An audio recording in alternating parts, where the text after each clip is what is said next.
dari diskusi kita di 4 segmen terakhir mengatakan bahwa sekarang untuk bisa mengubah suara atau mempertahankan suara adalah pendekatan micro marketing tadi. Jadi pendekatannya sudah bukan lagi di media tapi bagaimana door to door. Nah, orang selalu punya analogi kalau door to door ini pasti berani ngasih berapa, serangan fajarnya berapa. Betul seperti itu? Ya enggak lah. enggak itu kalau stigma seperti itu kan tidak hanya pemilu hari ini.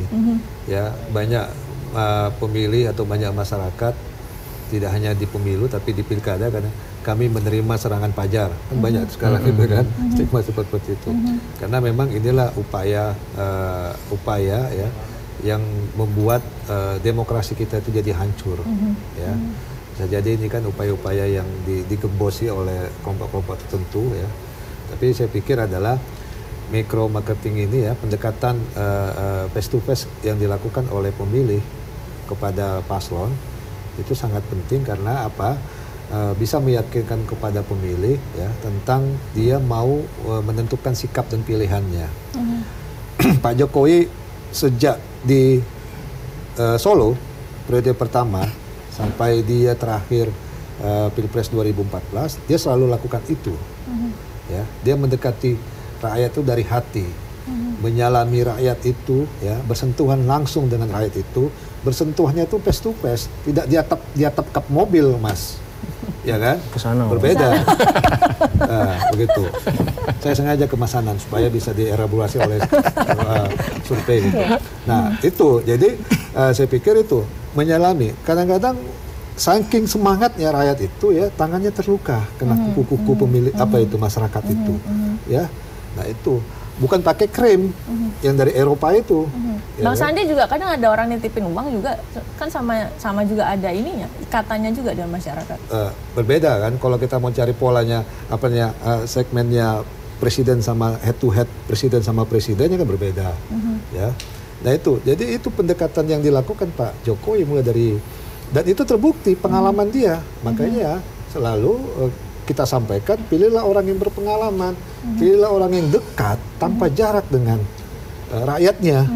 Dia mampu membaur, ya, mampu membaur, mampu bercerita kepada rakyatnya. Itulah menjadi ciri khas pemimpin kita hari ini Pak Jokowi. Ya, dia tidak ragu, ya, bersentuhan. Kadang-kadang keringatnya itu, keringat masing-masing itu malah bercampur. Tapi kan dari ya kita bukan ini ya, itulah dia harus ini. Nah orang fenomena selfie hari ini kan sangat luar biasa. Semua kandidat kayaknya juga selfie itu Mas. Sampai terjengkang, sampai terjengkang. Ya itulah saking heroiknya, ya itu kan suatu kebanggaan. Heroik dia bagaimana dia bisa dekat sangat dekat. Saya pernah mengikuti perjalanan Pak Jokowi ya. Di luar dugaan, saya juga sampai merinding. Baik, sangat merinding. Saya ke Pak Ahmad Farhan nih. Pak Ahmad Farhan ini godaan kalau sudah jelang-jelang detik terakhir itu serangan fajar.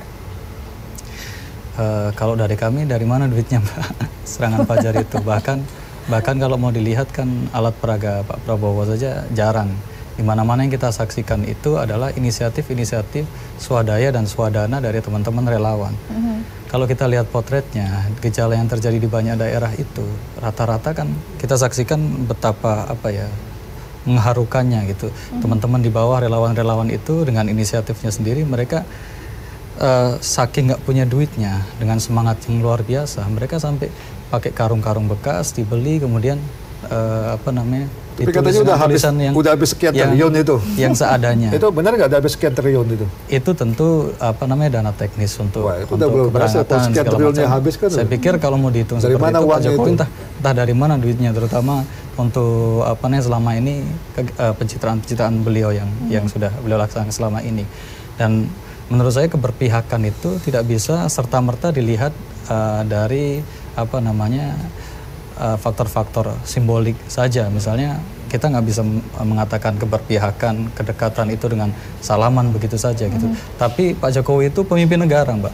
Bukan kalau warga biasa, sahabat saya, kedekatan saya dengan sahabat saya mungkin bisa dilihat dari seberapa sering saya main. Tapi kepala negara, keberpihakannya itu diukur dari sejauh mana program-program yang diinisiasi, kebijakan-kebijakan yang ditetapkan itu berpihak pada rakyatnya.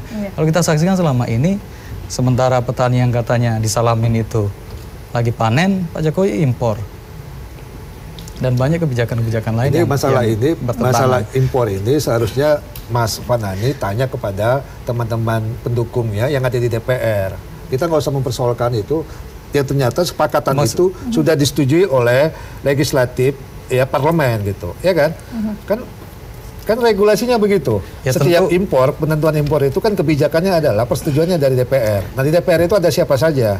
Tentu kalau kita begitu. Jadi jangan sampai ini diputarbalikkan seolah-olah tidak ada keberpihakan.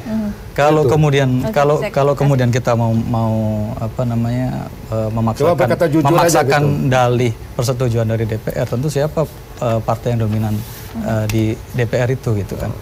Itu poin saya, berkata jujur supaya publik ini tahu bagaimana sih memutuskan sebuah kebijakan, regulasinya itu bagaimana. Poin saya keberpihakan itu bukan sekedar seremoni politis begitu saja, kemudian dengan mengucurkan banyak program-program karitatif, tapi harus. Saya sudah dapat poin dari Pak Irfan, Pak Ahmad Fanani, Bang Jayadi Hanan. Terima kasih sudah bergabung sama kami. Waktu kita sudah habis untuk diskusi terkait dengan persiapan untuk debat keempat calon presiden yang akan berlangsung besok Sabtu malam, saudara. Nanti JAK TV juga akan menyiarkannya secara langsung. Besok Anda bergabung bersama kami.